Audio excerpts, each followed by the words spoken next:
February 2nd, 1945, Villa Verde Trail, Philippines. 8 Japanese tanks rolled around a blind corner in the jungle, their engines screaming like wounded animals. Inside the lead Sherman tank, a farm boy from Oklahoma sat perfectly still. His hand rested on the brass elevation wheel of a 75mm cannon. His finger hovered over the firing pedal, and everyone around him was screaming for him to pull the trigger. But Corporal Robert Carter did not fire. He waited. This is the story of the slowest gunner who became the deadliest. This is the story of a lesson learned in a wheat field that saved 4 lives on a mountain trail. This is the story of why precision beats power, timing beats speed, and sometimes the only way to win the race is to stop running. But to understand what happened on that trail in the Philippines, we need to go back 6 months, back to a dusty gunnery range in California where a young man was about to fail the most important test of his life, summer 1944. Camp Pendleton, California, the sun hammered down on the tank gunnery range with the kind of heat that turned steel into griddles and men into puddles. Bobby Carter stood at attention in front of a plywood target board while Lieutenant Morrison screamed into his face from 6 inches away. The lieutenant's breath smelled like coffee and cigarettes. His face was red enough to sunburn. 7 seconds, Carter. Morrison slammed his stopwatch against the targeting board. The sound echoed across the range like a gunshot. 7 goddamn seconds from target acquisition to firing solution. Do you know what happens in 7 seconds in a tank battle, Carter? Bobby stood silent. He had learned not to answer rhetorical questions from angry officers. You die, Carter. The enemy fires 3 times in 7 seconds. You know what we call a gunner who takes 7 seconds to shoot. Morrison leaned in closer. His voice dropped to a theatrical whisper that somehow carried across the entire gunnery range. We call him a corpse. Behind Bobby, the other tank crews laughed. It was not friendly laughter. It was the sound of men who had found someone lower than themselves in the pecking order, and they were grateful it was not them standing in front of Morrison. Bobby kept his eyes forward. He could see the target board in his peripheral vision. 3 shots, 3 perfect holes, all center mass on the enemy tank silhouette. Not a single miss, but perfect did not matter if it was slow. Morrison turned to address the assembled crews. This is what happens when we let farm boys play soldier. They think they're hunting rabbits in Oklahoma. They think they have all day to line up the shot. Well, Carter, this is not a rabbit. This is a German Panzer or a Japanese Chiha, and it is trying to kill you. More laughter.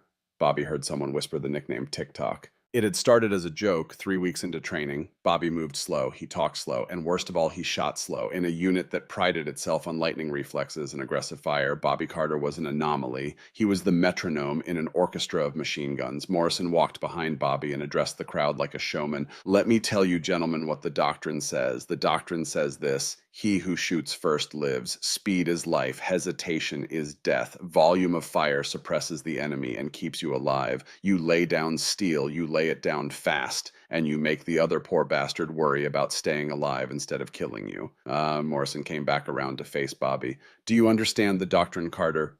Yes, sir. Then why do you shoot like you are picking apples on Sunday afternoon?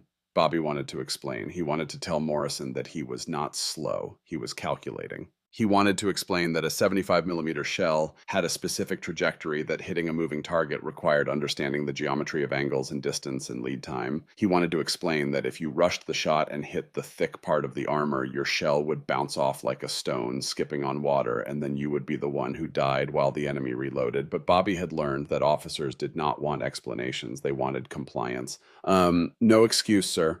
Morrison studied Bobby for a long moment, then he sighed, the kind of sigh that said he was dealing with a lost cause. Report to battalion headquarters after chow. We're transferring you to a supply truck. The Army needs drivers more than it needs deadweight gunners. That night, Bobby sat on his footlocker in the barracks and wrote a letter to his sister Sarah back in Oklahoma. The other crews were playing cards and smoking cigarettes and making jokes about TikTok. Carter finally getting the clock stopped. Bobby ignored them. He had developed a talent for making himself invisible. Dear Sarah, he wrote in his careful block letters, they are sending me to drive trucks. I failed the gunnery test, not because I missed, I never miss, but because I am too slow. Maybe they are right, maybe I am not cut out for this. I think about Father sometimes, about what he would say. I think he would tell me that doing something right is more important than doing it fast. But Father never fought a war. He paused his pencil, hovering over the paper. Through the barracks window, he could see the California stars. They looked different than Oklahoma stars, brighter maybe, or just colder. He thought about home, about the farm, about the wheat fields turning gold in the autumn sun, about the day his father died, October 1938, Carter Family Farm outside Guthrie, Oklahoma. Bobby was 16 years old, tall for his age, but still gangly with youth. He worked alongside his father Thomas in the late afternoon sun, bringing in the wheat harvest. The old thresher chugged and roared, its blades spinning in a blur of steel that separated grain from chaff. Thomas Carter was not a large man, but he had the kind of wiry strength that came from a lifetime of farm work. He had patience, too, the kind of patience that understood you could not rush a crop. The wheat told you when it was ready, and if you harvested too early or too late, you starved. Bobby, come here, son. Bobby walked over, wiping sweat from his forehead. His father pointed at a section of wheat still standing in the field. Look at that. See how the heads are bending? See the color? Bobby nodded. Wait, that is ready. But this over here, Thomas gestured to another section. This needs another 3 days, maybe 4. You rush it, you get bitter grain. Bread tastes like dirt. You wait, you get flour worth selling. How do you know, Pa? How can you tell just by looking? Thomas smiled. It was a rare expression on his weathered face. Time, son. You give things time. You watch, you learn. The wheat will teach you if you are patient enough to listen. The thresher made a grinding sound. Something in the mechanism had jammed. Thomas frowned and walked toward the machine. The blades were still spinning. Pa, wait. Shut it down first. But Thomas was already reaching into the mechanism, trying to clear the jam while the machine was running. He had done it 100 times. It was faster than shutting down and restarting. It saved time. It saved 10 minutes. It cost him his life.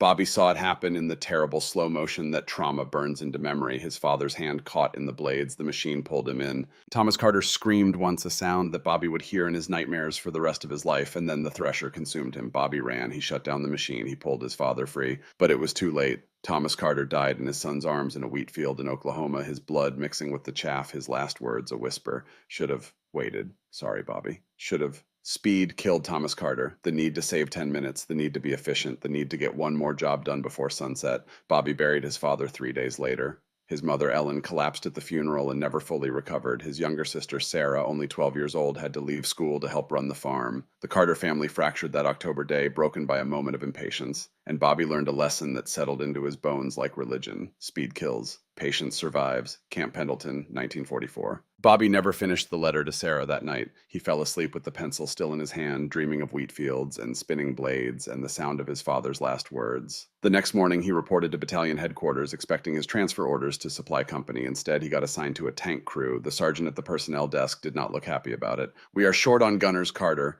The Pacific needs every trained man we got, slow or not. You are staying with armor you ship out to the Philippines in 2 weeks. Bobby stood there, uncertain whether this was good news or bad. Who is my commander, Sergeant? The sergeant checked his clipboard. Sergeant Frank Miller. He is getting his 4th crew member. You are his gunner. The sergeant looked up. Miller is a good soldier, Carter. Career man. Follows doctrine. Do not embarrass him and do not get him killed with your slow shooting. Then Bobby reported to his new tank crew that afternoon. The Sherman sat in the motor pool, a 30-ton box of steel painted in olive drab. Someone had stenciled a nickname on the barrel. Sledgehammer. 3 men stood beside the tank. Bobby recognized the type immediately. They were regulars, professionals, the kind of soldiers who had been in the Army since before the war and intended to stay in long after it ended. The oldest one stepped forward. He was maybe 28 with hard eyes and the kind of posture that came from a decade of standing at attention. Carter, I am Sergeant Frank Miller. I command this tank. He gestured to the other 2 men. This is Corporal Anthony Ricci, our loader, and this is Private Stanley Kowalski, our driver. Ricci was shorter, stocky, with the dark complexion and thick hands of Boston Italian stock. He nodded at Bobby, but did not smile. Kowalski was young, maybe 19, with eager eyes and the nervous energy of someone trying to prove himself. Miller studied Bobby like a butcher studying a questionable cut of meat. I heard about you, Carter. I heard you failed your quals. I heard they call you Tick-Tock because you shoot slower than my grandmother aims a pistol. I heard you should be driving supply trucks, but the Army is desperate, so here you are. Bobby said nothing. What was there to say? Miller continued, his voice hard. I do not care what you did on some farm in Oklahoma. I do not care about your feelings. I care about one thing, coming home alive. I got a wife in New Jersey. She is 8 months pregnant. I plan to meet my daughter. You understand me? Yes, Sergeant. My doctrine is simple. We follow the manual, we shoot fast, we shoot often, and we put steel on target before the enemy does. Speed is life. If you cannot keep up, you will get us killed. If you get us killed, Carter, I will shoot you myself before the Japanese get the chance. Are we clear? Crystal, Sergeant. Miller turned to the other 2 men. Get him oriented. Show him the gun. We train tomorrow at 0600. Carter, if you take more than 5 seconds to acquire and fire, you are off my crew. I do not care if we are short on gunners. I will drive this tank with 3 men before I die with 4. For the next 2 weeks, Bobby trained with his new crew. Every morning at dawn, they ran gunnery drills. Bobby learned the Sherman inside and out. He learned how the 75mm gun recoiled, how the turret traverse motor whined when it rotated, how the brass casings ejected and rang against the metal floor. He learned the smell of cordite and oil and sweat in the cramped steel box that would be his home. And every day, Miller timed him with a stopwatch. 5 seconds, 6 seconds, 7 seconds. Bobby shot slow, but Bobby never missed. The other two crew members noticed. Ricci would watch through the turret as Bobby's shells hit their targets with mechanical precision. Vision slits, turret rings, drive wheels, the weak points on enemy armor that most gunners never even aimed for. Bobby did not do volume of fire. He did surgical strikes. One evening as they cleaned the gun after a long day of drills, Ricci spoke quietly so Miller would not hear. "How do you do it, Bobby? How do you hit those small targets?" Bobby looked up from the cleaning rod he was running through the barrel. "I wait until I am sure, Ricky. I wait until the shot is perfect." "But Sarge says speed is life." "Speed killed my father." Bobby went back to cleaning the gun. "I would rather be slow and alive than fast and dead." Ricci did not press further. But that night, Bobby noticed that the loader had stopped joining in when the other crews mocked TikTok Carter. 2 days before they shipped out to the Philippines, something happened that changed everything. The battalion commander organized a competition. All the tank crews would fire at moving targets. Best time and accuracy combined would win a 3-day pass. The crews were hungry for it. 3 days off before shipping to a war zone was worth more than money. Miller gathered his crew before the competition. "Listen up. This is our chance to prove we belong. Carter, I know you are slow, so here is what we do. I will call the targets. You shoot as fast as you can, and we pray you hit enough to place in the top 5. Understood?" Bobby wanted to protest, wanted to explain that rushing would make him miss, but orders were orders. The competition began. One by one, tank crews fired at moving targets on a simulated battlefield. Most hit about 70%. The fast crews hit 60%, but did it in record time. The scoring favored speed over accuracy. Miller's crew went last. Bobby climbed into the gunner seat and pressed his face against the rubber eyepiece of the periscope. The world reduced to a circle of magnified light, crossed by thin black lines. The first target appeared, a silhouette of a tank moving left to right at 20 miles per hour, 200 yards away. Miller screamed, "Target left fire." Bobby did not fire. He watched the target. He calculated the lead angle, the distance, the wind. He made a tiny adjustment to the traverse. He waited for the tank to cross a specific point in his sight picture. 3 seconds, 4 seconds, 5 seconds. Miller was screaming, "Fire! Fire! Now!" Bobby squeezed the trigger. The target exploded. Direct hit on the turret ring. Second target moving right to left, 300 yards, partially obscured by artificial smoke. Miller, target right, smoke fire at will. Bobby waited. 6 seconds, 7 seconds. He watched the smoke pattern, waited for a gap, calculated where the target would be when his shell arrived. He fired. The target shredded, hit in the vision slit. This continued for 8 targets, 8 perfect hits, but Bobby's average time was 6.3 seconds. The doctrine said 3 seconds maximum. By the manual, he had failed catastrophically, except he had not missed a single shot. The scores posted that evening. Miller's crew came in first place, 100% accuracy, 0 misses. It did not matter that Bobby was slow. Perfect was perfect. Miller found Bobby in the barracks that night. The sergeant stood in the doorway, backlit by the California sunset, his face unreadable. "Carter, outside, now!" Bobby followed him to the space behind the barracks where the sergeants went to smoke and make deals away from officer eyes. Miller lit a cigarette and stared at Bobby for a long moment. "I was wrong about you." Bobby said nothing.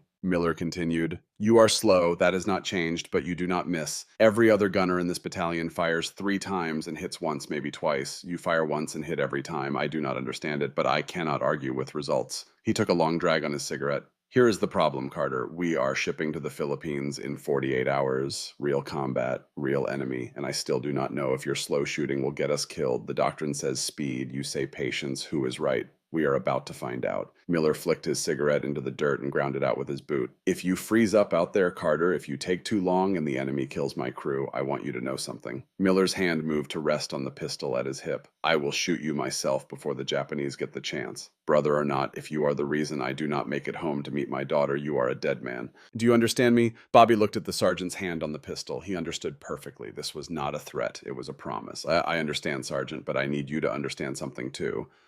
Bobby met Miller's eyes. "I will not rush. I will not shoot fast. I will shoot right. And if that is not good enough for you, then you better pull that trigger now, because I am not changing how I aim." The two men stared at each other in the fading California light. Finally, Miller nodded once. "Fair enough, Carter. We will see which one of us is right. We will see if your father's lessons work in a war." They shipped out 2 days later. The Sledgehammer and her crew sailed from San Francisco on a transport ship crowded with tanks and men and the smell of diesel and fear. Bobby stood at the rail as America disappeared over the horizon. He had one letter in his pocket delivered the morning they departed. It was from Sarah. Bobby it read in his sister's careful handwriting, Mama's not doing well. The doctor says her tuberculosis is getting worse. She asks about you every day. She wants to know when you are coming home. I tell her soon, but I do not know if that is true. Bobby, please be careful. We need you. Mama needs you. Whatever they tell you to do over there, whatever the sergeants say, just promise me you will come home, please. Your sister, Sarah. Bobby folded the letter and put it in his breast pocket right over his heart. He made a silent promise to his sister, to his dying mother, to the memory of his father in that wheat field. I will come home. I will be careful. I will not rush. I will take my time and I will do it right and I will survive this war. He did not know that in 6 weeks he would face 8 Japanese tanks with a single Sherman. He did not know that his slowness would save 4 lives. He did not know that his patience would kill 40 men and haunt him for the rest of his days. All he knew was that speed had killed his father, and speed would not kill him. The ship sailed west toward the war, toward the Philippines, toward a mountain trail called Villa Verde, where a farm boy named Bobby Carter would prove that sometimes the slowest man in the room is the only one who survives. But first he had to live through his first real battle, and Sergeant Miller was watching him with hard eyes and one hand always close to his pistol, waiting to see if Tick-Tock Carter would freeze when the shooting started. They would find out soon enough. January 15th, 1945, Lingayen Gulf, Philippines. The Sledgehammer rolled off the landing ship onto Philippine sand under a sky that looked like hammered brass. The heat hit Bobby Carter like a physical wall. California had been hot. This was something else entirely. This was heat that had weight and texture, heat that pressed down on your chest and made every breath feel like drinking from a boiling kettle. The convoy formed up on the beach road, 50 Sherman tanks in a long olive-drab snake winding north toward the mountains, toward the Japanese, toward the war that had been abstract and distant and suddenly became very, very real. Bobby sat in the gunner's seat, his face pressed against the periscope eyepiece, watching the jungle slide past. Everything was green, not the soft green of Oklahoma in spring, but a hostile green, a green so thick and alive it seemed to have intentions. The jungle pressed against the road like it wanted to swallow them. Through the intercom, Miller's voice crackled with tension. Stay sharp. Intelligence says Japanese armor in these mountains could be Type 95s, could be Type 97s. Does not matter. You see tracks, you see a barrel, you report it. Carter, you listening? Yes, Sergeant.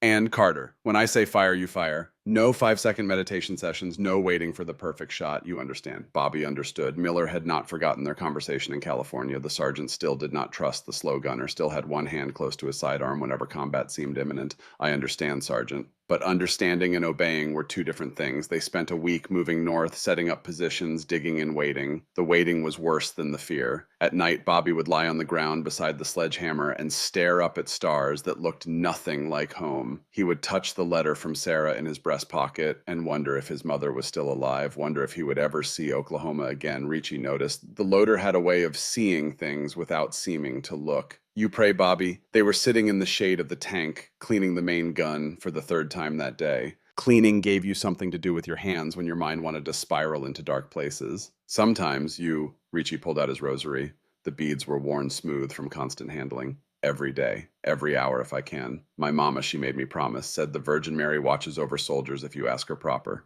Does it help? Ricci smiled, but it was a sad smile. Ask me after the first battle. The first battle came on January 28th. They were part of a convoy pushing up a narrow road toward a town called Villa Verde. The road was barely wide enough for one tank, with jungle pressing close on both sides and a steep ravine falling away to the left. Bobby had his eye pressed to the periscope, scanning the green wall for movement, for metal, for anything that did not belong. Miller was on the radio listening to chatter from the lead tanks. His voice cut through the engine noise. Contact front lead tank reports enemy armor, all units weapons free. Carter, you see anything? Bobby scanned his field of view. Trees, ferns, shadows. Nothing.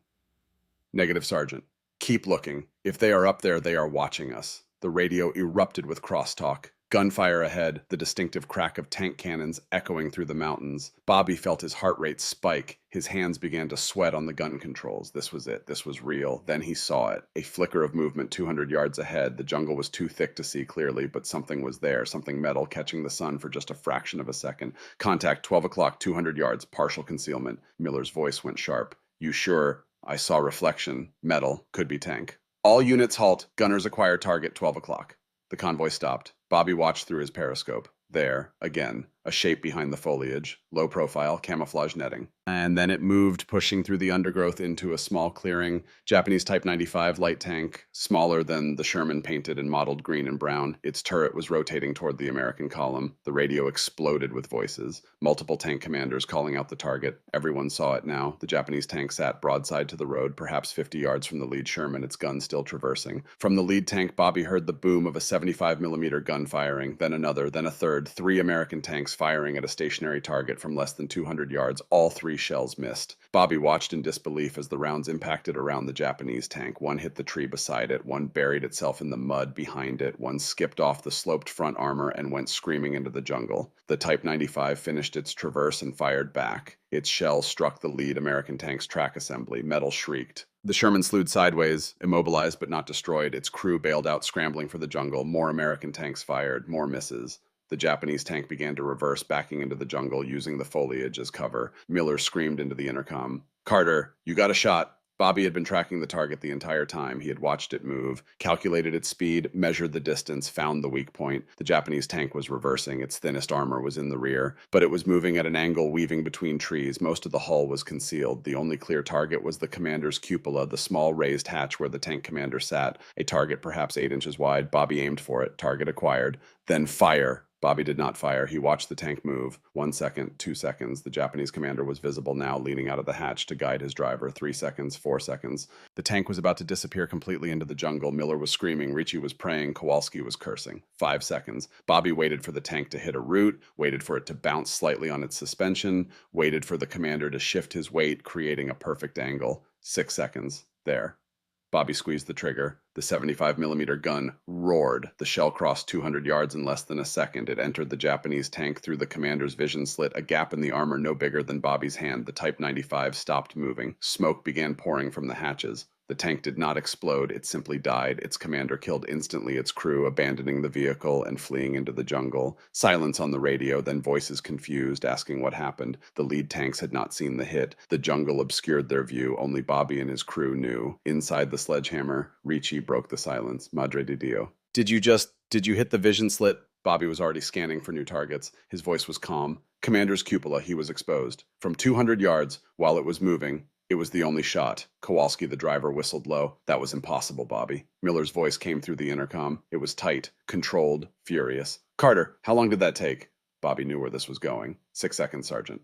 6 seconds. Miller's voice was getting louder. "While 3 other tanks fired 15 rounds in the same time and hit nothing, you took 6 seconds to make 1 shot." "Yes, Sergeant." "You know what could have happened in those 6 seconds, Carter. That tank could have fired again, could have killed more of our men, could have killed US." Bobby said nothing. What was there to say? He had made the shot. The enemy was dead. But doctrine said he should have fired faster, even if it meant missing. The convoy moved forward past the dead Japanese tank. As they rolled by, Bobby saw the hole his shell had made, perfectly centered on the vision slit, a surgical strike that had ended a life with mechanical precision. He thought of his father, thought of the wheat field, thought of the lesson learned in blood. You give things time, you watch, you learn, you do it right. That night, the crews gathered around the tanks. The men who had fired 15 rounds and hit nothing looked at Bobby differently now, some with respect, others with suspicion. The impossible shot had made him famous and dangerous in equal measure, but Miller was not impressed. He found Bobby cleaning the gun in the failing light.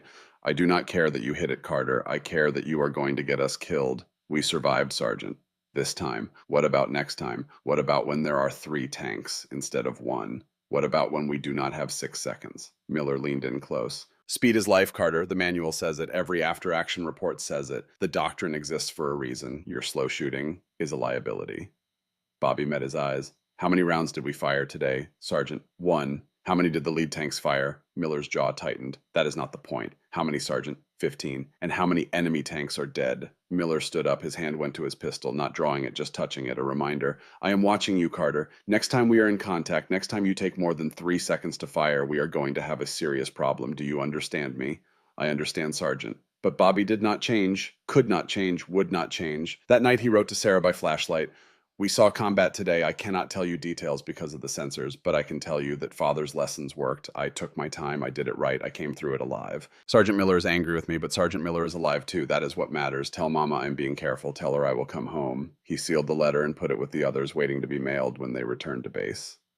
He did not know if his mother would live long enough to read it. The thought sat in his chest like a stone. February 1st, 1945. Forward Operating Base, Villa Verde approach. The Sledgehammer crew attended the mission briefing in a tent that smelled like canvas and coffee and cigarette smoke. A dozen tank commanders crowded around a map table while a captain from Battalion Intelligence pointed at terrain features with a wooden pointer. Gentlemen, tomorrow we push through the Villa Verde Trail. This is the main road into the mountains where the Japanese have their defensive positions. Intelligence estimates 3 to 5 enemy tanks in the area, probably Type 97S, heavier armor than the Type 95 we encountered last week. The captain traced the trail on the map with his pointer. The trail is narrow, single file only, jungle on both sides, steep ravines, no room to maneuver. This is going to be a shooting gallery, and we need to move fast. Objective is to clear the trail and establish a defensive position at the north end by nightfall. Questions from the commanders, details about air support and artillery and radio frequencies. Bobby listened, but his mind was on the terrain. Single file, no maneuver room. If they got ambushed in that kind of restricted space, there would be no escape. Just stand and fight. After the briefing, Miller gathered his crew. This is it. Real combat, no training exercise. Tomorrow we could all die or we could all go home. Which one depends on how well we execute. He looked at each of them in turn. Kowalski the driver, Ricci the loader, Bobby the gunner. His eyes stayed on Bobby the longest. Carter, I need you to understand something. If you freeze tomorrow, if you take too long, if you get my crew killed because you are thinking about wheat fields in Oklahoma, I will shoot you. Not as punishment, as mercy, because I would rather you die quick from my pistol than slow in a burning tank. Do you understand? Bobby understood perfectly.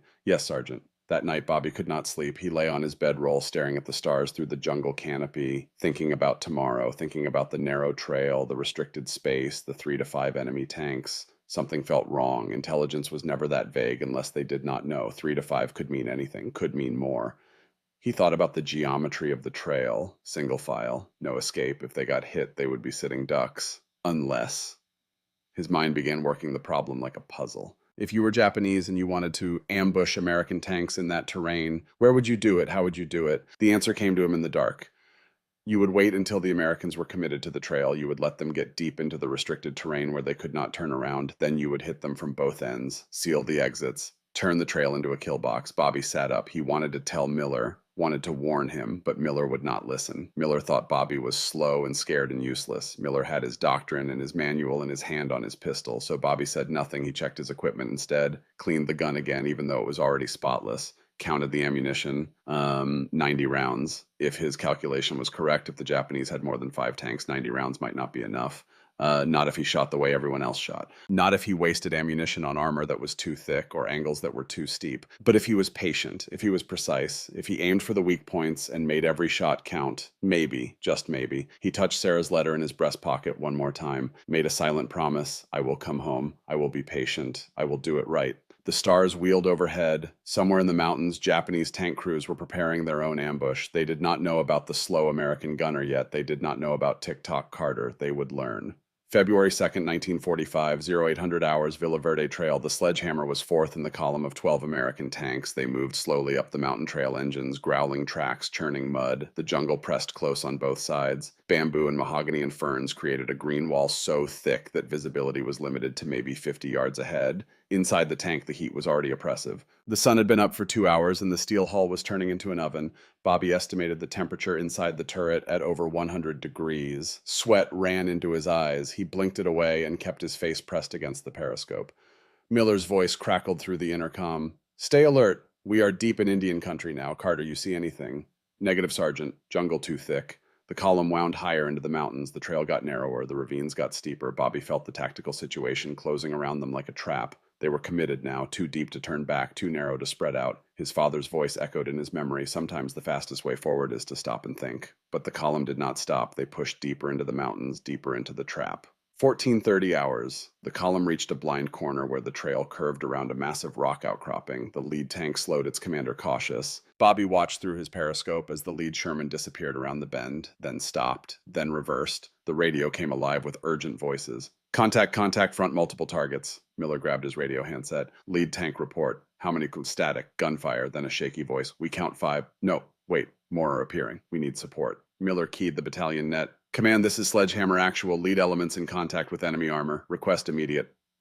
The transmission cut off. The world exploded into noise. From ahead, the sound of tank cannons firing. From behind, more firing. The radio dissolved into chaos, screaming voices, calls for help, then silence as tanks went off the air. Miller's face went pale. They hit us from both ends. We are trapped. Kowalski, the driver, tried to put the sledgehammer in reverse. The gears ground. The tracks spun in the mud. They did not move. Sarge, we are stuck. The rain last night, the trail is too soft. We are sunk to the axles. Miller looked at Bobby. For the first time since California, the sergeant looked genuinely afraid. How many rounds we got? 90, Sergeant. That is not going to be enough. Then they appeared. Bobby saw them through the periscope, coming around the blind corner ahead. 1, 2, 3, 4, 5, 6, 7, 8. 8 Japanese Type 97 Chiha tanks emerged from the jungle like mechanical predators. They stopped in a line engines, idling their 47mm cannons, swinging toward the trapped American column. The sledgehammer was facing all 8, alone. The tanks ahead had been destroyed or disabled. The tanks behind were engaged with their own ambush. No help was coming. Bobby sat perfectly still. His hand rested on the elevation wheel. His finger hovered over the firing pedal. Every instinct screamed to fire. Fire now. Fire fast. Kill them before they kill you. But Bobby's mind was already working the problem. 8 tanks, 90 rounds. If he fired center mass like doctrine required, he would average 11 rounds per kill. That was 88 rounds minimum. He would run out of ammunition before he killed them all. Unless... Miller was screaming now. Fire, Carter, fire at the lead tank, fire now. Ricci was praying in Italian, his rosary clutched in one hand, while his other hand moved mechanically loading shells into the breach. Kowalski was grinding the gears, trying desperately to reverse the tank, but they were firmly stuck. 8 Japanese tanks, 4 American crew members, 1 gunner who everyone said was too slow. Bobby's crosshairs settled on the lead Japanese tank. Center mass. The easy shot, the shot that doctrine demanded, but Bobby did not fire. His mind was calculating not just the shot, the entire geometry of the battlefield. If I kill the lead tank center mass, he thought the wreck will block the trail partially, but they can push it aside or go around it. I need to block them completely. His crosshairs moved down from the turret, down from the hull, down to the drive sprocket, the toothed wheel at the front of the tank that pulled the track. It was a target 6 inches in diameter at 70 yards, while under stress. While everyone was screaming, impossible unless you were patient. Miller drew his pistol, put it against the back of Bobby's head. I will kill you myself if you do not fire right now. Bobby's voice was calm, almost serene. Sergeant, trust me, 1 shot. What? I need 1 shot. Let me make it count. Miller's finger tightened on the trigger. Bobby could feel the cold metal against his skull. You have 5 seconds, Carter. Then I pull this trigger. Bobby understood this was it. The moment everyone had predicted. Tick-tock Carter freezing in combat. Getting his crew killed with his slowness, except he was not frozen. His mind was perfectly clear, crystal clear, like standing in a wheat field in Oklahoma and absolutely knowing exactly when the grain was ready. The lead Japanese tank commander popped his hatch, looked through binoculars, gave an order to his crew. The tank began to move forward. Bobby waited. The Japanese tank lurched as its transmission engaged, bounced slightly on its suspension. Bobby waited. The drive sprocket rotated, caught the light, presented a perfect angle for a fraction of a second. Bobby squeezed the trigger. The 75mm gun roared. Inside the turret, the noise was deafening. The recoil rocked the entire tank. Smoke filled the fighting compartment. The brass casing ejected with a metallic ring. Bobby did not need to see the impact to know he had hit. He felt it, felt the geometry resolve, felt the shot find its target with the same certainty he used to feel watching wheat ripen in the sun. The smoke cleared. 70 yards ahead, the lead Japanese tank was no longer moving forward. Bobby's shell had struck the drive sprocket exactly. The heavy steel wheel had shattered. The track had snapped like a chain made of paper. The broken track unspooled onto the mud. The tank, with one track gone and the other still pulling, slewed violently to the right. It skidded sideways, tearing up the trail until it slammed broadside into a massive mahogany tree. It stopped there, perfectly perpendicular to the trail, a 30-ton roadblock that no amount of pushing could move. The 7 remaining Japanese tanks were now trapped behind their dead leader. Inside the sledgehammer silence, Miller stared through his vision block, the pistol still in his hand, but no longer pressed against Bobby's skull.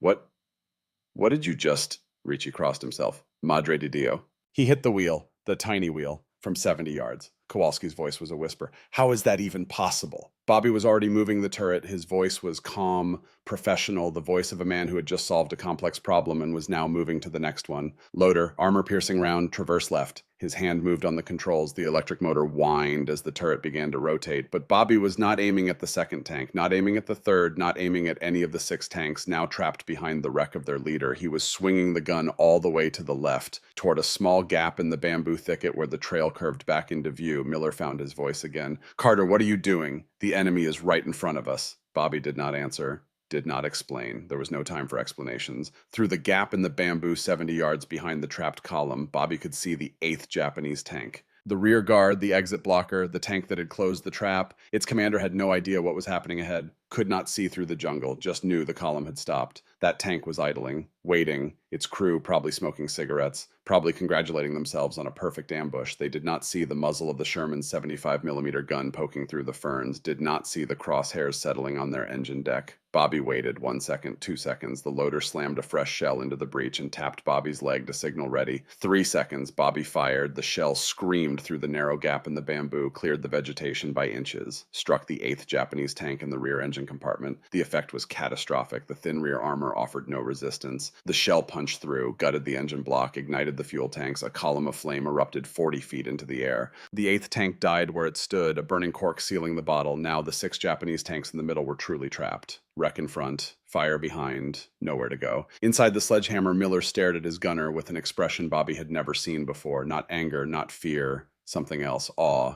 You sealed them in. You trapped all 8 of them. Bobby was already traversing the turret back toward the 6 remaining tanks. His voice was still calm, still professional. Sergeant, permission to engage remaining targets. Miller holstered his pistol. His hand was shaking. Permission granted. Carter, I just killed them all. But killing them all would not be easy. The trapped Japanese tanks realized their situation, realized they were in a kill box, and they began to fight with the desperation of men who knew they were already dead. 6 47mm cannons opened fire simultaneously. The front of the sledgehammer became the most dangerous place on Earth. Shells hammered the Sherman's frontal armor. The impacts sounded like giant hammers striking a church bell. The noise was beyond deafening. It was a physical assault. The crew's teeth ached from the vibration. Vision blocks cracked. Dust and rust rained down from the ceiling, but the thick frontal armor held. The Japanese shells gouged deep furrows in the steel, but did not penetrate. Bobby tuned it all out, tuned out the noise, tuned out the fear, tuned out Miller and Ricci and Kowalski and the entire world. He went into the place he always went when he aimed, the quiet place, the patient place, the place his father had taught him in an Oklahoma wheat field.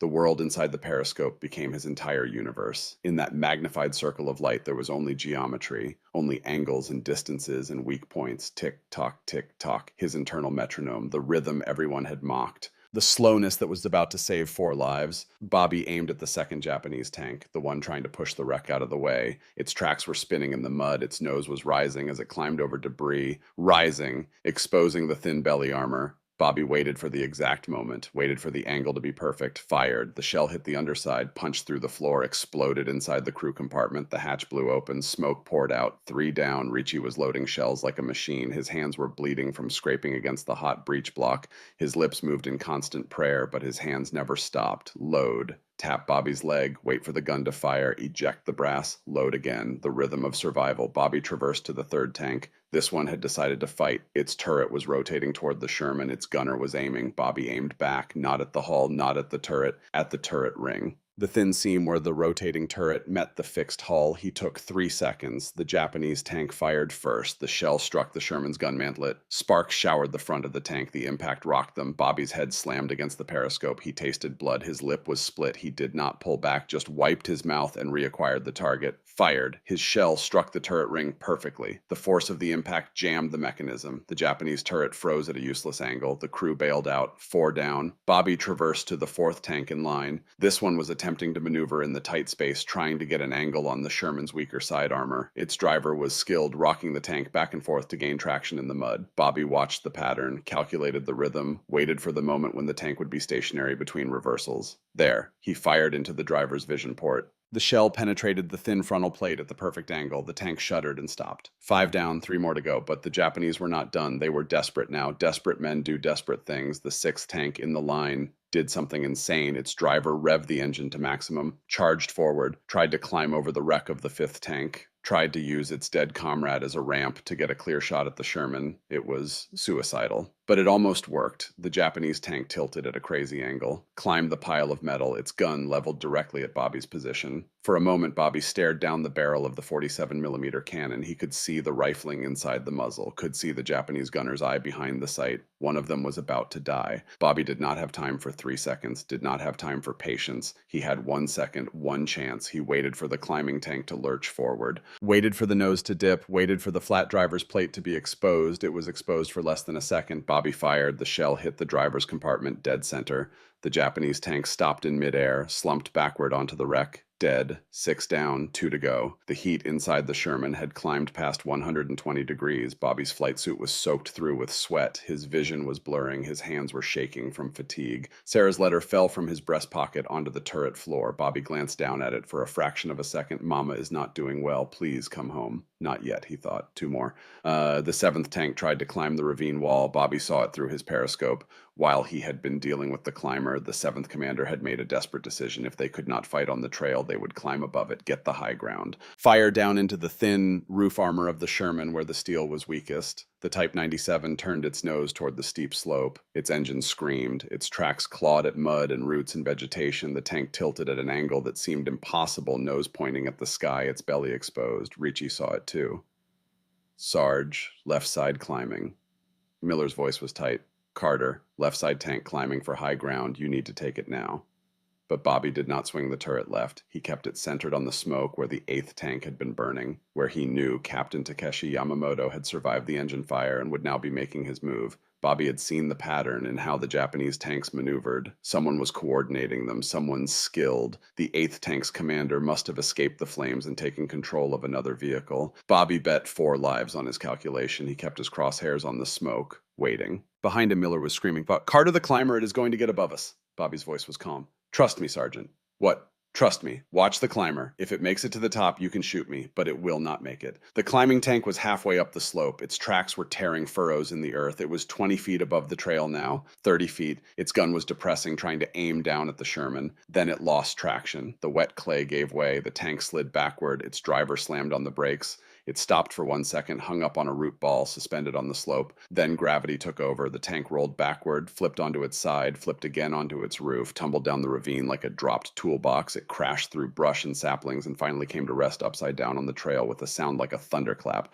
The engine died. The track stopped spinning. Smoke poured from the upturned hull. 7 down. Miller stared through his vision block. You knew it would fall. Bobby did not answer. He was watching the smoke, watching for Yamamoto. There. The 8th tank burst from the smoke wall, not the burning wreck Bobby had destroyed earlier. This was the 7th tank from the original column, now commanded by the Japanese ace who had survived Bobby's engine shot and taken control of another vehicle, Captain Takeshi Yamamoto. The tank was not charging straight ahead. It was flanking, using the wreckage as cover, moving fast to get an angle on the Sherman's weaker side armor. Bobby's turret was already traversing to meet it, but the electric motor was struggling. The heat, the constant use, the motor was dying. He pressed the traverse control. Nothing happened. The motor whined, groaned, died completely. Bobby's stomach dropped. Power traverse is gone. Switching to manual, he grabbed the manual traverse crank. A heavy steel wheel that required pure muscle to turn. The gears clicked and ground. The turret moved agonizingly slowly. Yamamoto's tank was closing fast. 60 yards, 50 yards, 40 yards. The Japanese gunner was firing on the move. Shells slammed into the Sherman's frontal armor. They were wild shots. The rocking of the moving tank threw off the Japanese gunner's aim, but he was getting closer, getting the angle he needed to hit the side armor. Bobby cranked the wheel. His biceps burned. Sweat poured into his eyes. The turret rotated 1 degree, 2 degrees, 3 degrees. Not fast enough. Yamamoto's tank was 30 yards away now, almost alongside the Sherman, almost at the perfect angle. Bobby made a decision. Driver pivot right now. Kowalski understood instantly. He locked the right track and gunned the engine. The Sherman stuck in the mud could not move forward or backward, but it could pivot. The left track spun.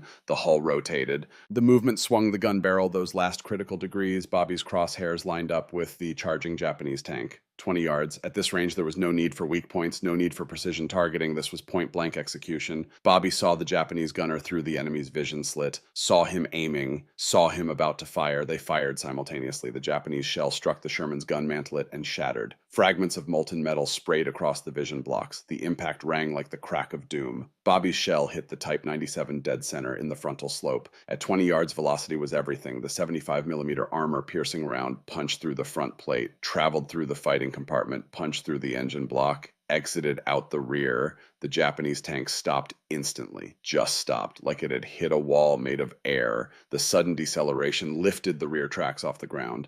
It slammed back down. Smoke poured from every opening, but there was no fire, no explosion, just sudden, catastrophic death. 8 down. Silence descended on the Villa Verde trail. The only sounds were the crackling of burning tanks and the tick, tick, tick of cooling metal. 8 Japanese Type 97s lay dead in a graveyard of Bobby Carter's making. Smoke rose into the jungle canopy like funeral pyres. Inside the sledgehammer, nobody moved. Nobody spoke. They sat in the heat and the smoke and the smell of cordite, trying to process what had just happened. Ricci broke the silence. His voice was a whisper. How many rounds left? Bobby checked the counter. 4. We started with 90. Yes. 86 shells, 20 minutes, 8 tanks. Ricci crossed himself for the 10th time that day. Madre de Dio. Miller sat in the commander's seat, staring at nothing. His hand moved unconsciously to his pistol, the pistol he had pressed against Bobby's head, the pistol he had threatened to use. Slowly, Miller pulled the weapon from its holster. He looked at it. Then he looked at Bobby. I was going to shoot you. When you did not fire immediately, when you took those extra seconds, I was going to kill you. Bobby kept his eye on the periscope, scanning for threats. Always scanning. I know, Sergeant. You should hate me. No, Sergeant. I almost murdered you. Bobby turned to look at Miller. His face was streaked with sweat and soot and blood from his split lip. You were trying to save the crew, I understand. Miller shook his head slowly. No, you do not understand. I was wrong about everything, about you, about doctrine, about speed. He held up the pistol. This was supposed to save us, but you saved us. You and your slow shooting and your patience and your... Miller's voice cracked. Your father's lessons. The sergeant offered the pistol to Bobby. This belongs to you now. You earned command today more than I ever did. Bobby did not take the weapon. I do not want it, Sergeant. I do not want any of this. Any of what... Bobby gestured at the periscope, at the view of 8 burning tanks, at the smoke and the death. This, all of this. I just wanted to come home to my mother, to my sister. I just wanted to survive. His voice dropped to barely audible. I did not want to be good at killing. Outside they heard voices. American voices. The relief column had broken through the ambush at the rear of the convoy. Tanks and infantry were moving up the trail, securing the area. Miller popped the commander's hatch. Fresh air rushed in hot and humid, but somehow cleaner than the air inside the tank. He climbed out and looked at the battlefield. The sight stopped him cold. 8 wrecks arranged in perfect tactical geometry. The first tank blocking the advance, the 8th tank blocking the retreat, the 6 in between destroyed with surgical precision. Drive sprockets, turret rings, engine decks, vision slits. Every shot a calculated strike on a weak point. It was not random violence. It was mathematics made lethal. It was art made from death. Bobby climbed out behind Miller. His legs were shaking. His hands were trembling uncontrollably. He tried to light a cigarette but could not hold the match steady. Ricci had to light it for him. They stood beside the sledgehammer and watched as the relief force arrived. Jeeps, infantry, more tanks. A major jumped out of a command vehicle and surveyed the carnage. He looked at the single battered Sherman sitting in the middle of the trail. Then he looked at the 8 dead Japanese tanks. Then he looked back at Miller. Sergeant, where is the rest of your platoon? Miller pointed at Bobby. This is the platoon, sir. This is the whole platoon. 1 tank did this. 1 gunner, sir. Corporal Robert Carter. The major walked to the nearest Japanese wreck, studied the hit. A perfect strike on the drive sprocket. He walked to the next tank, turret ring destroyed, the next, belly armor penetrated. He walked back to Bobby. Son, this is textbook gunnery. This is what we teach at Fort Knox. Who trained you? Bobby took a drag on his cigarette. His hands were still shaking. My father, sir, he was a farmer. The major did not understand. How could he? How could anyone who had not stood in an Oklahoma wheat field and learned that patience was the difference between starvation and survival? A farmer taught you tank gunnery. He taught me to wait, sir, to watch, to do it right instead of fast. Bobby looked at the wrecks, at the bodies, at the smoke. He taught me that speed kills. The major studied Bobby for a long moment, then he nodded. Speed kills. I will remember that, Corporal. Good work today. He turned to Miller. Get your crew some rest, Sergeant. You have earned it. As the major walked away, Bobby's legs gave out. He sat down hard in the mud beside the tank. His hands would not stop shaking. He stared at them like they belonged to someone else. Ricci sat down beside him. Bobby, you saved us. You know that, right? We would all be dead if not for you. Bobby looked at his hands. They were stained with gun oil and blood and soot. He thought about what those hands had done, the calculations they had made, the triggers they had pulled. I killed 40 men today, Ricky. Maybe more. I counted them. Tank crews of 4 or 5. I calculated exactly where to shoot to kill them most efficiently. You did your job. My job was surviving. Their job was surviving. I was just better at geometry. Bobby pulled Sarah's letter from where it had fallen in the turret. It was stained with his own blood from his split lip. He read it again. Mama is not doing well. She asks about you every day. Please come home. How do I go home after this? How do I look my mother in the eye and tell her I used the lessons father taught me to become this? He gestured at himself, at the trembling hands, at the blood, at the man who had killed 40 people in 20 minutes with mathematical precision. Ricci put his hand on Bobby's shoulder. You go home by going home. You look your mama in the eye and you tell her the truth, that you survived, that you came back. That is all she wants, Bobby. That is all any of them want. But Bobby was not sure that was true. He was not sure he was the same person who had left Oklahoma. He was not sure the farm boy who loved wheat fields and patient work still existed somewhere under the trembling hands and the blood. That night, the battalion set up a defensive perimeter perimeter. They posted guards. They counted the dead. They sent reports back to headquarters about the engagement at Villa Verde Trail. 1 Sherman tank, 8 enemy tanks destroyed, 4 American crew members alive, 0 friendly casualties. It was a miracle. It was impossible. It was the kind of story that would be told in officers' clubs for years. But to Bobby Carter, sitting in the dark beside the sledgehammer, it was just the worst day of his life. Miller found him there at midnight. Cannot sleep either. Bobby shook his head. Miller sat down. They sat in silence for a while, 2 men who had almost killed each other, 2 men who had saved each other, 2 men trying to process what had happened. Finally, Miller spoke. I need to tell you something, Carter. Something I should have said earlier. Sergeant, when I put that gun to your head, when I threatened to shoot you if you froze, Miller's voice was rough. I meant it. I was ready to pull that trigger, ready to kill you to save myself. I know. That makes me a coward. Bobby looked at Miller, really looked at him, saw the guilt written on the sergeant's face, the shame. No, Sergeant. That makes you human. You were scared. We were all scared. Fear makes us do things we regret. I do not deserve your forgiveness. Good thing I'm not giving it then.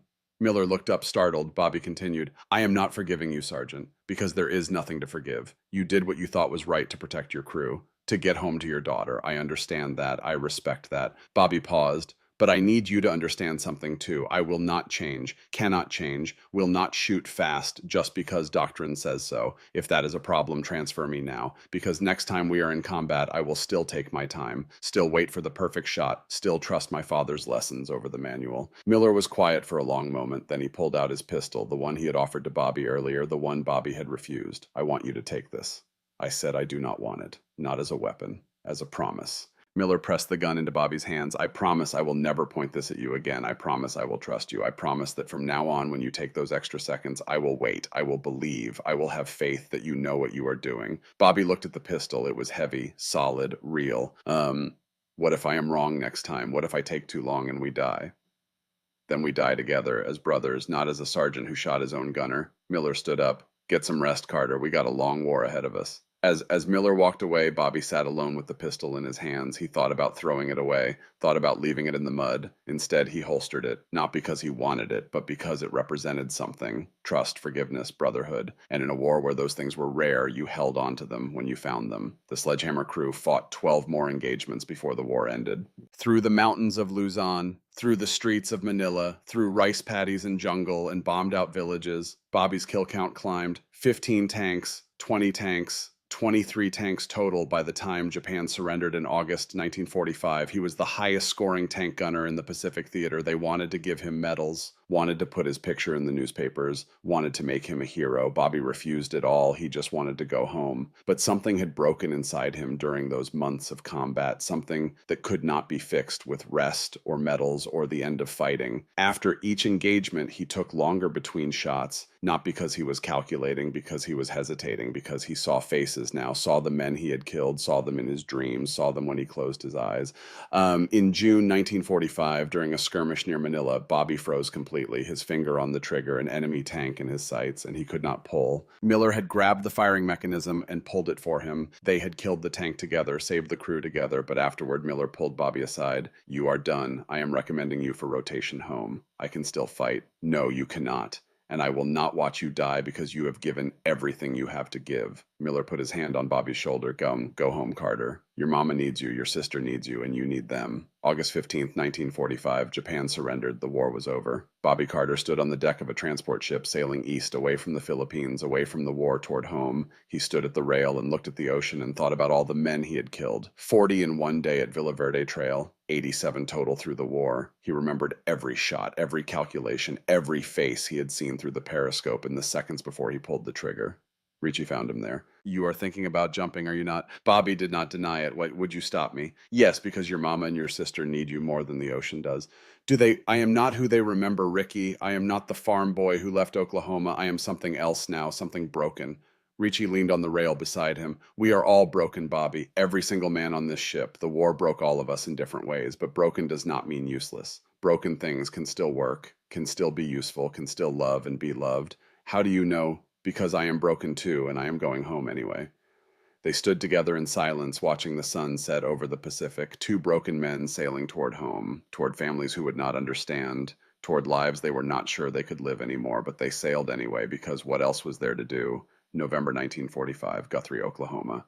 Bobby stepped off the bus onto familiar dirt. The farm looked smaller than he remembered. The house needed paint. The fields looked tired. His sister Sarah was waiting on the porch. She was 19 now, not the 12-year-old girl he had left behind. She had grown up hard in his absence, become the woman of the house, kept the farm alive through sheer will. She ran to him, hugged him, cried into his shoulder. You kept your promise. You came home. I tried, Sarah. I tried to be careful.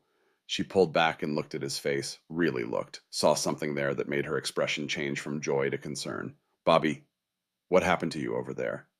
He could not answer. How do you explain war to someone who has never seen it? How do you describe the weight of 87 lives ended by your calculations? Can I see, Mama?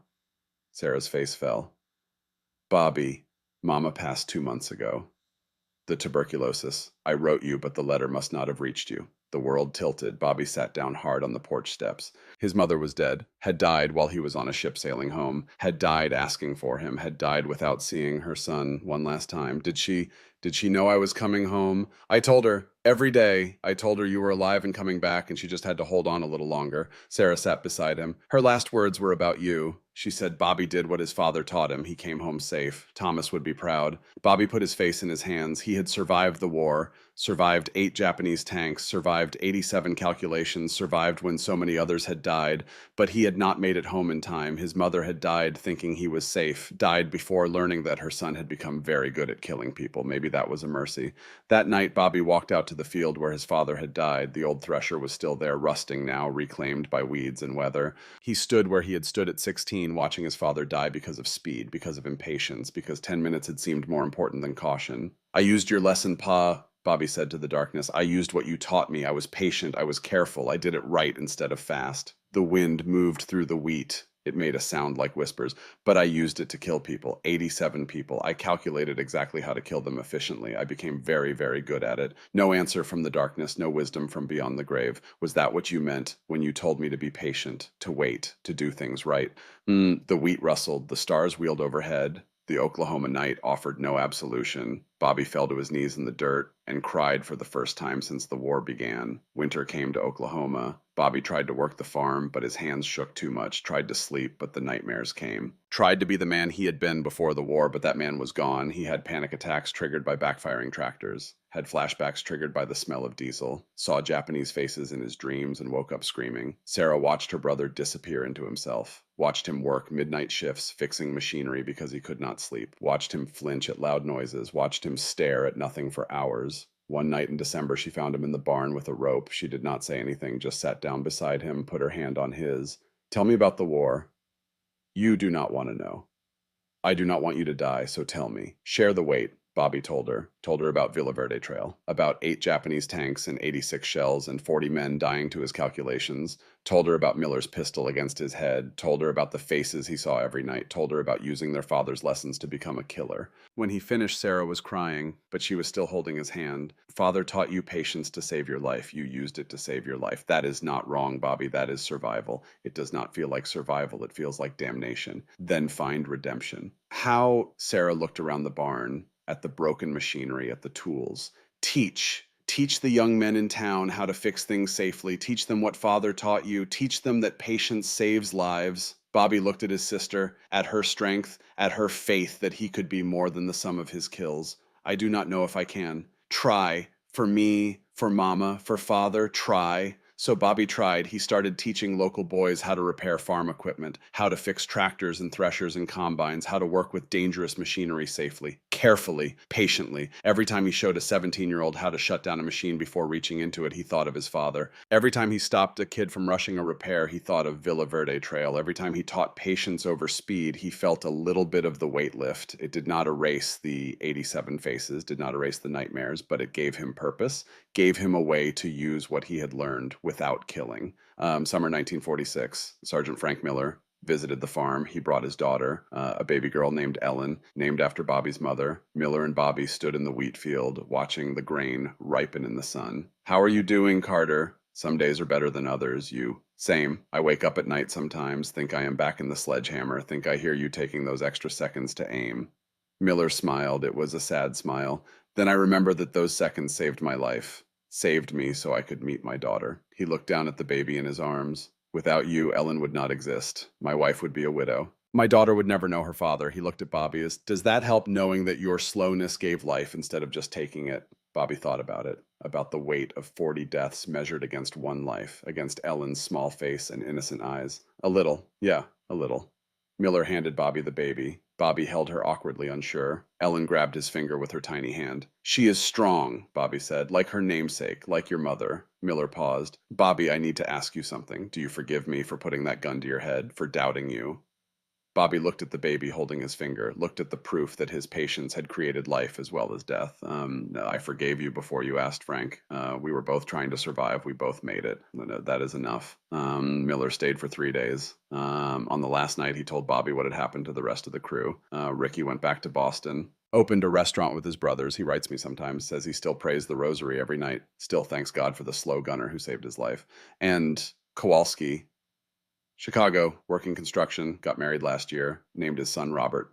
Bobby's eyes watered. He did not trust himself to speak. The years passed. Bobby never married, never left the farm, just worked and taught, and slowly, gradually learned to live with the weight of what he had done. His story spread through the community. The slow gunner who killed 8 tanks, the farm boy who became a legend. Veterans would visit sometimes, would sit on the porch and talk about the war, about Villa Verde Trail, about the impossible shots. Bobby never bragged, never told war stories, just listened and nodded and offered them coffee and the understanding that only other broken men could provide. In 1992, at age 78, Bobby Carter died sitting on his porch. He was watching a storm roll in across the Oklahoma plains, still calculating wind speed, rain trajectory, the timing of the thunder after the lightning, still patient, still careful, still doing it right. His tombstone was simple. Robert Carter, 1922 to 1992, patient farmer, precise soldier, loving son. He took his time, he came home, his granddaughter found his war diary years later. Read the entries, the calculations, the guilt, the slow journey toward something like peace. One entry stood out, written in 1946, shortly after Miller's visit. Today I held baby Ellen. She grabbed my finger with her tiny hand. These hands killed 40 men in 20 minutes. These hands calculated exactly where to shoot to end lives efficiently, but today these hands held life, held hope, held the future. Maybe Father's lesson was not just about survival. Maybe it was about what you do after you survive. Maybe patience is not just about the shot. It is about the long years after. The slow work of becoming human again. I will keep teaching the young men,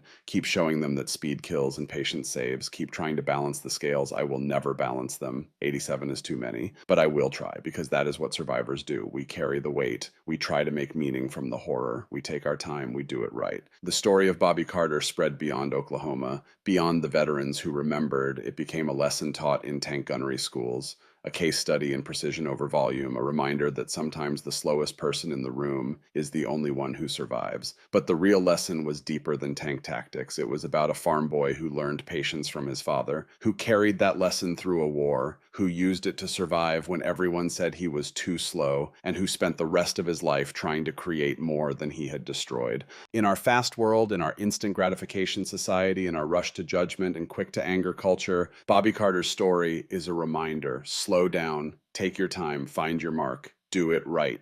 Because precision beats power, timing beats speed, and sometimes the only way to win is to stop running. Bobby Carter took 3 seconds when doctrine demanded 1. Those 3 seconds saved 4 lives on a mountain trail in the Philippines. Those 3 seconds created a future where Frank Miller's daughter could grow up with a father, where young men in Oklahoma could learn to fix machines safely, where broken things could be made useful again. 3 seconds, the difference between life and death, between rushing and surviving, between speed and wisdom. Tick-tock, tick-tock. The sound of patience, the rhythm of survival, the heartbeat of a man who refused to rush even when the world was burning around him. We rescue these stories so they do not disappear into silence. We tell them because they matter, because they teach us something we desperately need to remember. Take a breath, find your mark. And when you are ready, when you are absolutely certain, when the moment is perfect, squeeze. Do not jerk. That is how you survive. That is how you live. That is how you honor the lesson learned in an Oklahoma wheat field and proven on a Philippine mountain trail. God bless Bobby Carter. God bless the slow gunners. God bless those who take their time in a world that demands speed. And God bless you for listening.